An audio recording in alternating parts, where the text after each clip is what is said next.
Where's Debby coming from? Bringing, we just want to know you.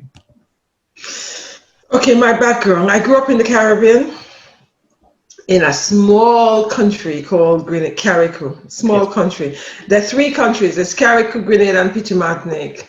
And I was, I was born and grew up in Carriacou, one of the small countries. I came to England in my teens, and I went to school. I came to school in this country, and I experienced so much racism. It's unbelievable. Yeah. Because came up to join, parents, etc., etc. Yeah. And in the Caribbean, as you would appreciate in terms of Africa or any of those Asian countries, etc., yes, you didn't have that. But when you actually came to this country, it was a rude awakening, because I come from a family who had, in terms of financial, economical, I never wanted anything, because people would say it's a privileged background. Okay, it was, And when I came to England, it was a rude awakening, because everything you had to do for yourself. That was not even an issue. Coming from the Caribbean, Africa, Asia, children are very bright. As an educator, I could see that. Yes. Because for them, education has a different emphasis. Yes. And the importance for them is very great and is very high. And in terms of the parents have, in terms of the value the parents put on education, is very high. So I'm coming from a family who value education, because, in terms of my people were doctors, there were solicitors, there were teachers in my family nonstop, headmistress, whatever. So one of the things I've always had, that I'm not going to be a teacher or a nurse. Hell no, that's not me. So when I actually came to this country, my mother is already, a nurse, and was quite high in the profession. And I said I didn't want to be any of that. Coming to England, it was an eye-opener in terms of the culture, the people, the television, something as simple as television. We didn't have television back home. You go to the cinema. So when I see television, oh, what's this? People coming from the television? It's the level of mentality, because as far as you're concerned, and then you're going to see a program and you see the person die in the program, but the next day, the person is in the program, in another program. Really? Anyway, those are some of the rude awakening I had.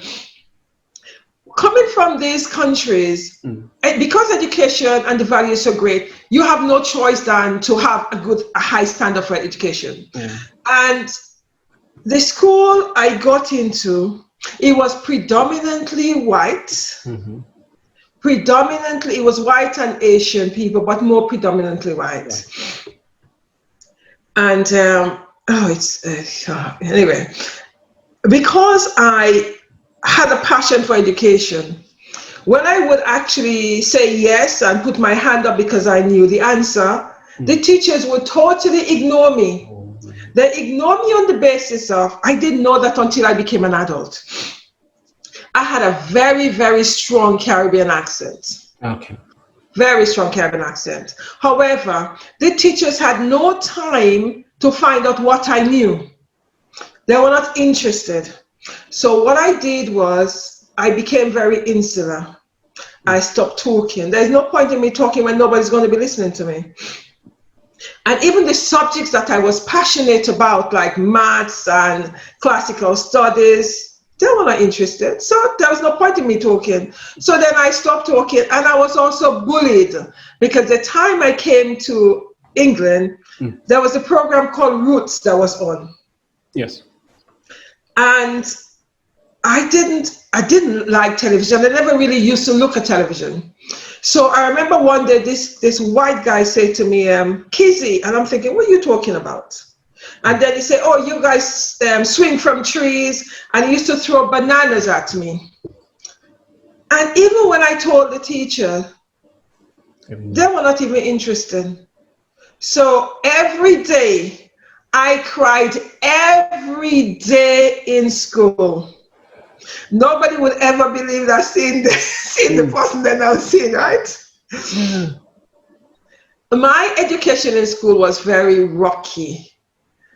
And the other thing is, not only was I being bullied by the white student, especially a white guy, I was also being bullied by the two black children in the class. Yeah.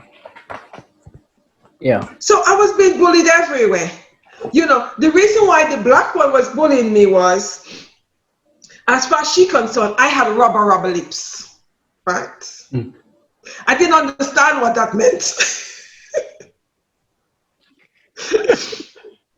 So, and it's interesting because when I went home, I told my mother, she was a strong woman, a woman before her time. She was a powerful woman.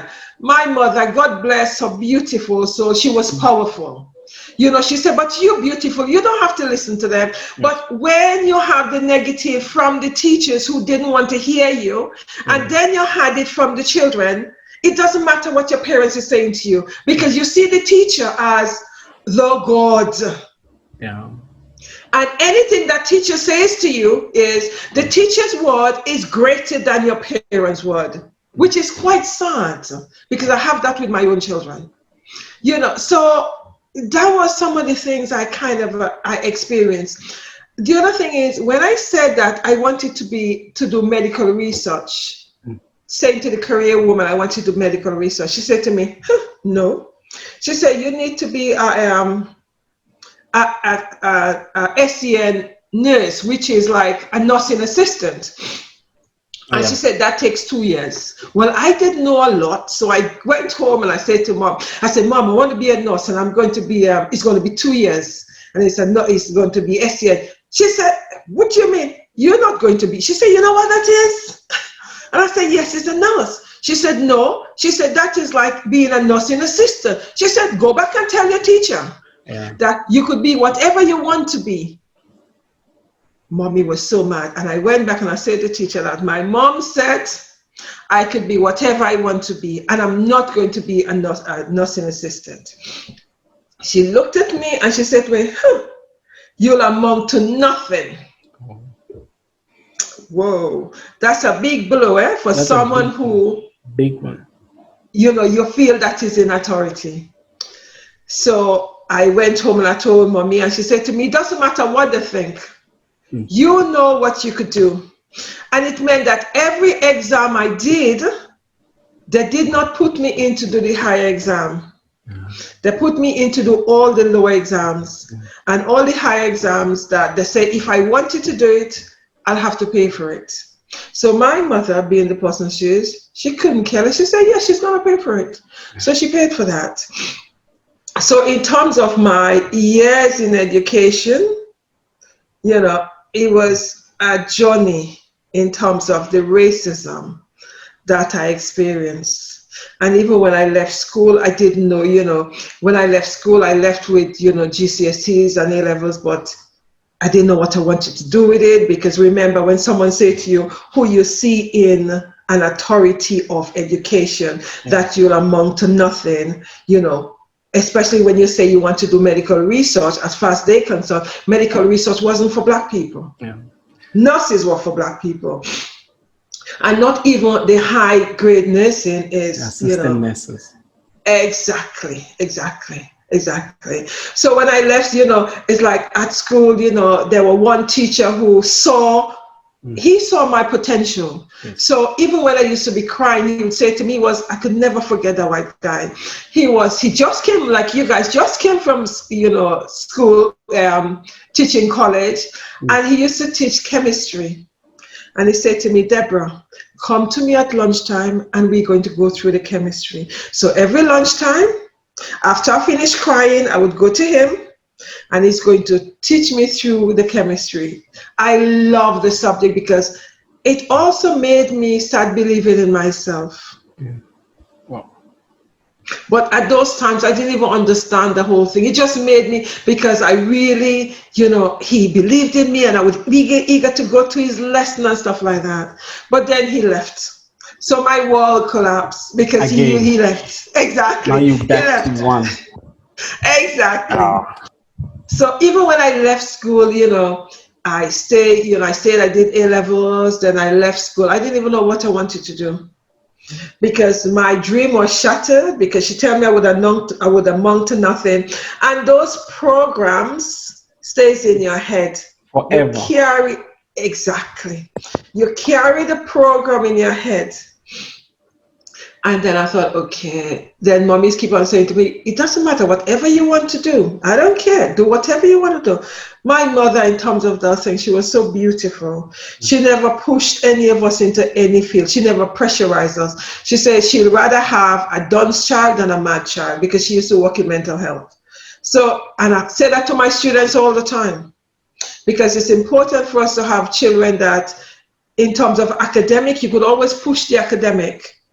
Once a child is broken mentally, it is very difficult to mend a broken child. You know, so that's the, you know, that's the sadness of it. And I went to university. When I went to university, you know, I had the dean saying to us, very few blacks in that university, oh, he understands our struggle. By that time, I started becoming, you know, stronger. Yeah. Oh, let me go back a little while. Before I went to university, I went to one of the colleges, and I did business studies. One of my first courses I did was business studies. It was just, you know, the level was just on the degree. It was an HND course.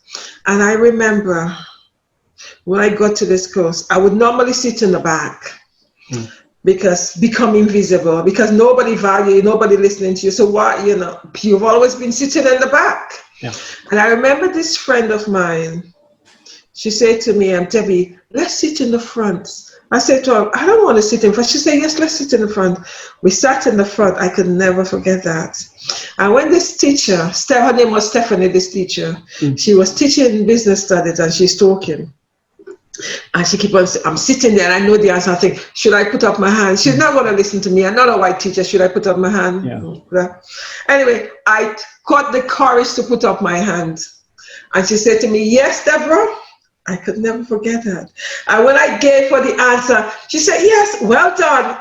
Oh my goodness. Wow. That was my license to start speaking again. Like, at least there's somebody who's willing to listen. Exactly. Wow. She was willing to listen. She knew that I had the answer. She gave me the confidence. Oh my goodness. It was a dream. I have never sat in the back after that. I have not stopped talking after that. And I've always put my hand up.